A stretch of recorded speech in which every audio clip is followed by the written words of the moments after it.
Meet Chris Sullivan. Sullivan is only 22 years old, yet he is already a rising star in the community.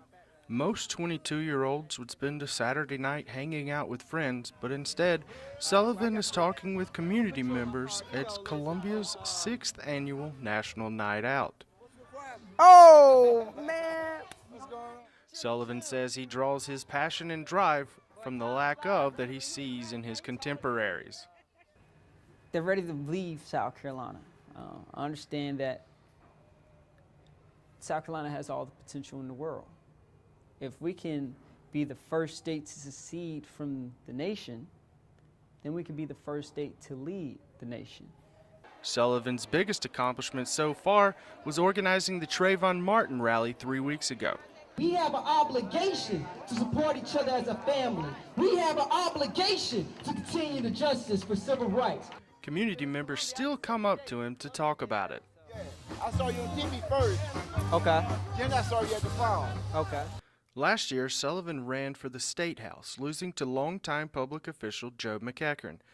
But Sullivan says he was able to turn his loss into a positive and founded an organization called Building Communities and Families.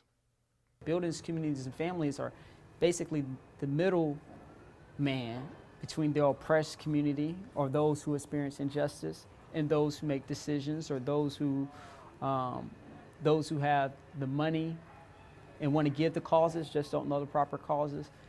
Buildings, communities, and families is basically the voice of the people. Not for, voice of the people. It is through Building Communities and Families that Sullivan is able to tackle his latest project. I'm about to tackle the gang issue. There's been a lot of gang violence, so I'm going to be working on the gang peace treaty that exists. Well, yeah, I got your message. I'm going to call you because we've been following up on some stuff. This effort has won praise from Interim Police Chief Ruben Santiago. I think the stuff that you do, outreach programs is something that we want to do within the police department. Yeah. With praise like that, it's clear to those who know him that Sullivan has a bright future. I know Chris has a very bright future into politics, things that relate to the community and just the benefit and well-being of people in general. Sullivan isn't sure if he is going to run for the State House again next year, but says you can be sure he will continue to be involved in the community. Hunter Banks, Carolina News. Fired up! Fired up!